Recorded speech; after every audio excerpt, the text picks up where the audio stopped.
अग्नि महापुराण 120वां अध्याय। भुवनकोश वर्णन। अग्निदेव कहते हैं, वशिष्ठ, भूमि का विस्तार 70,000 योजन बताया गया है। उसकी ऊंचाई 10,000 योजन है। पृथ्वी के भीतर 7 पाताल हैं। एक एक पाताल 10-10 हजार योजन विस्तृत है। 7 पातालों के नाम इस प्रकार हैं: अतल, वितल, नितल, प्रकाशमान, महातल, सुतल, तलातल और 7वां रसातल या पाताल। इन पातालों की भूमियां क्रमशः काली, पीली, लाल, सफेद, कंकरीली, पथरीली और सुवर्णमयी हैं। वे सभी पाताल बड़े रमणीय हैं। उनमें दैत्य और दानव आदि सुखपूर्वक निवास करते हैं। समस्त पातालों के नीचे शेषनाग विराजमान हैं, जो भगवान विष्णु के तमोगुण प्रधान विग्रह हैं। उनमें अनंत गुण है, इसीलिए उन्हें अनंत भी कहते हैं। वे अपने मस्तक पर इस पृथ्वी को धारण करते हैं। पृथ्वी के नीचे अनेक नरक हैं, परंतु जो भगवान विष्णु का भक्त है वह उन नरकों में नहीं पड़ता है। सूर्यदेव से प्रकाशित होने वाली पृथ्वी का जितना विस्तार है, उतना ही नभोलोक, अंतरिक्ष या भूवरलोक का विस्तार माना गया है। वशिष्ठ, पृथ्वी से 1,00,000 योजन दूर सूर्यमंडल है। चंद्रमा से 1,00,000 योजन ऊपर नक्षत्र मंडल प्रकाशित होता है। नक्षत्र मंडल से 2,00,000 योजन ऊंचे बुध विराजमान है। बुध से 2,00,000 योजन ऊपर शुक्र है। शुक्र से 2,00,000 योजन की दूरी पर मंगल का स्थान है। मंगल से 2,00,000 योजन ऊपर बृहस्पति है। बृहस्पति से 2,00,000 योजन ऊपर शनैश्चर का स्थान है। उनसे 1,00,000 योजन ऊपर सप्तर्षियों का स्थान है। सप्तर्षियों से 1,00,000 योजन ऊपर ध्रुव प्रकाशित होता है। त्रिलोकी की इतनी ही ऊंचाई है, अर्थात त्रिलोकी भूर्भुवः स्वः के ऊपरी भाग की चरम सीमा ध्रुव ही है। सूर्य से 1,00,000 योजन की दूरी पर चंद्रमा विराजमान ध्रुव से कोटि योजन ऊपर महरलोक है, जहां कल्पांतजीवी भृगु आदि सिद्धगण निवास करते हैं। महरलोक से 2 करोड़ ऊपर जनलोक की स्थिति है, जहां सनक, सनंदन आदि सिद्ध पुरुष निवास करते हैं। जनलोक से 8 करोड़ योजन ऊपर तपोलोक है, जहां वैराज नाम वाले देवता निवास करते हैं। तपोलोक से 96 करोड़ योजन ऊपर सत्यलोक विराजमान है। सत्यलोक में पुनः मृत्यु के अधीन न होने वाले पुण्यात्मा देवता एवं ऋषि मुनि निवास करते हैं। उसी को ब्रह्मलोक भी कहा गया है। जहां तक पैरों से चलकर जाया जाता है वह सब भूलोक है। भूलोक से सूर्यमंडल के बीच का भाग भूवरलोक कहा गया है। सूर्यलोक से ऊपर ध्रुवलोक के भाग को स्वर्गलोक कहते हैं। उसका विस्तार 14,00,000 योजन है। यही त्रैलोक्य है और यही अंतकटाह से घिरा हुआ विस्तृत ब्रह्मांड है। ये ब्रह्मांड क्रमशः जल, अग्नि, वायु और आकाशरूप आवरणों द्वारा बाहर से घिरा हुआ है। इन सब के ऊपर अहंकार का आवरण है। ये जल आदि आवरण उत्तरोत्तर 10 गुने बड़े हैं। अहंकार रूप आवरण महत्तत्व में आवरण से घिरा हुआ है। महामुने, ये सारे आवरण एक से दूसरे के क्रम से 10 गुने बड़े हैं। महत्तत्व को भी आवृत करके प्रधान प्रकृति स्थित है। वह अनंत है, क्योंकि उसका कभी अंत नहीं होता, इसीलिए उसकी कोई संख्या अथवा माप नहीं है। मुने, वह संपूर्ण जगत का कारण है। उसे ही अपरा प्रकृति कहते हैं। उसमें ऐसे ऐसे असंख्य ब्रह्मांड उत्पन्न हुए हैं। जैसे काठ में अग्नि और तिल में तेल रहता है, उसी प्रकार प्रधान में स्वयं प्रकाश चेतनात्मा व्यापक पुरुष विराजमान है। महाज्ञान मुने, ये संश्रयधर्मी परस्पर संयुक्त हुए प्रधान और पुरुष संपूर्ण भूतों की आत्मभूता विष्णु शक्ति से आवृत है।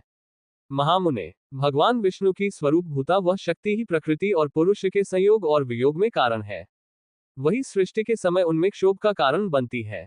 जैसे जल के संपर्क में आई हुई वायु उसकी कर्णिकाओं में व्याप्त शीतलता को धारण करती है, उसी प्रकार भगवान विष्णु की शक्ति भी प्रकृति पुरुषमय जगत को धारण करती है। विष्णु शक्ति का आश्रय लेकर ही देवता आदि प्रकट होते हैं। वे भगवान विष्णु स्वयं ही साक्षात ब्रह्म हैं, जिनसे इस संपूर्ण जगत की उत्पत्ति होती है।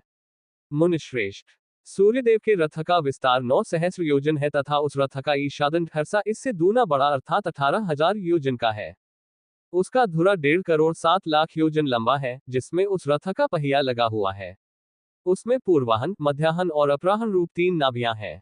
संवत्सर, परिवत्सर, इडावत्सर, अनुवत्सर और वत्सर ये 5 प्रकार के वर्ष उसके 5 अरे हैं। 6 ऋतुएं उसकी 6 नेमियां हैं और उत्तर दक्षिण 2 अयन उसके शरीर हैं। ऐसे संवत्सरमय रथ चक्र में संपूर्ण काल चक्र प्रतिष्ठित है। महामते, भगवान सूर्य के रथ का दूसरा धुरा 45,500 योजन लंबा है। दोनों धुरों के परिमाण के तुल्य ही उसके युगार्ध का परिमाण है। उस रथ के 2 धुरों में से जो छोटा है वह और उसका युगार्ध ध्रुव के आधार पर स्थित है।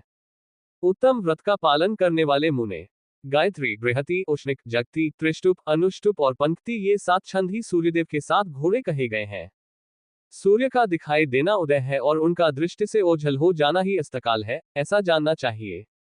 वशिष्ठ, जितने प्रदेश में ध्रुव स्थित है, पृथ्वी से लेकर उस प्रदेश पर्यंत संपूर्ण देश प्रलय काल में नष्ट हो जाता है। सप्तर्षियों से उत्तर दिशा में ऊपर की ओर जहां ध्रुव स्थित है, आकाश में वह दिव्य एवं प्रकाशमान स्थान ही विरारूपधारी भगवान विष्णु का तीसरा पद है। पुण्य और पाप के क्षीण हो जाने पर दोषरूपी पंख से रहित संयतचित महात्माओं का यही परम उत्तम स्थान है। इस विष्णुपद से ही गंगा का प्राकट्य हुआ है, जो स्मरण मात्र से संपूर्ण पापों का नाश करने वाली है। आकाश में जो शिशुमार सूंस की आकृति वाला ताराओं का समुदाय देखा जाता है, उसे भगवान विष्णु का स्वरूप जानना चाहिए। उस शिशुमार चक्र के पुच्छ भाग में ध्रुव की स्थिति है। ये ध्रुव स्वयं घूमता हुआ चंद्रमा और सूर्य आदि ग्रहों को घुमाता है। भगवान सूर्य का वह रथ प्रतिमास भिन्न भिन्न आदित्य देवता, श्रेष्ठ ऋषि, गंधर्व, अप्सरा, ब्राह्मणी, यक्ष, सर्प तथा राक्षसों से अधिष्ठित होता है। भगवान सूर्य ही सर्दी, गर्मी तथा जल वर्षा के कारण है। वे ही ऋग्वेद, यजुर्वेद और सामवेद में भगवान विष्णु हैं। वे ही शुभ और अशुभ के कारण है। चंद्रमा का रथ 3 पहियों से युक्त है। उस रथ के बाएं और दाएं भाग में कुंद कुसुम की भांति श्वेत रंग के 10 घोड़े जुते हुए हैं। उसी रथ के द्वारा वे चंद्रदेव नक्षत्रलोक में विचरण करते हैं।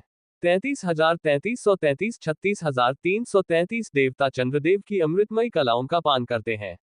अमावस्या के दिन अमा नामक एक रश्मि कला में स्थित हुए पितृगण चंद्रमा को बची हुई 2 कलाओं में से एकमात्र अमृतमयी कला का पान करते हैं। चंद्रमा के पुत्र बुध का रथ वायु और अग्नि में द्रव्य का बना हुआ है। उसमें 8 शीघ्रगामी घोड़े जुते हुए हैं। उसी रथ से बुध आकाश में विचरण करते हैं। शुक्र के रथ में भी 8 घोड़े जुते होते हैं। मंगल के रथ में भी उतने ही घोड़े जोते जाते हैं। बृहस्पति और शनैश्चर के रथ भी 8-8 घोड़ों से युक्त है। राहु और केतु के रथों में भी 8-8 ही घोड़े जोते जाते हैं। विप्रवर, भगवान विष्णु का शरीरभूत जो जल है, उससे पर्वत और समुद्रादि के सहित कमल के समान आकार वाली पृथ्वी उत्पन्न हुई। ग्रह, नक्षत्र, तीनों लोक, नदी, पर्वत, समुद्र और वन, ये सब भगवान विष्णु के ही स्वरूप है। जो है और जो नहीं है, वह सब भगवान विष्णु ही है। विज्ञान का विस्तार भी भगवान विष्णु ही है। विज्ञान से अतिरिक्त किसी वस्तु की सत्ता नहीं है। भगवान विष्णु ज्ञान स्वरूप ही है। वे ही परम पद हैं। मनुष्य को वही करना चाहिए, जिससे चित्त शुद्धि के द्वारा विशुद्ध ज्ञान प्राप्त करके वह विष्णु स्वरूप हो जाए। सत्य एवं अनंत ज्ञान स्वरूप ब्रह्म ही विष्णु है। जो इस भुवन कोश के प्रसंग का पाठ करेगा, वह सुख स्वरूप परमात्म पद को प्राप्त कर लेगा। अब ज्योतिषशास्त्र आदि विद्याओं का वर्णन करूंगा। उसमें विवेचित शुभ और अशुभ सबके स्वामी भगवान श्रीहरि ही है। इस प्रकार आदि आग्नेय महापुराण में भुवन कोश का वर्णन नामक 120वां अध्याय पूरा हुआ।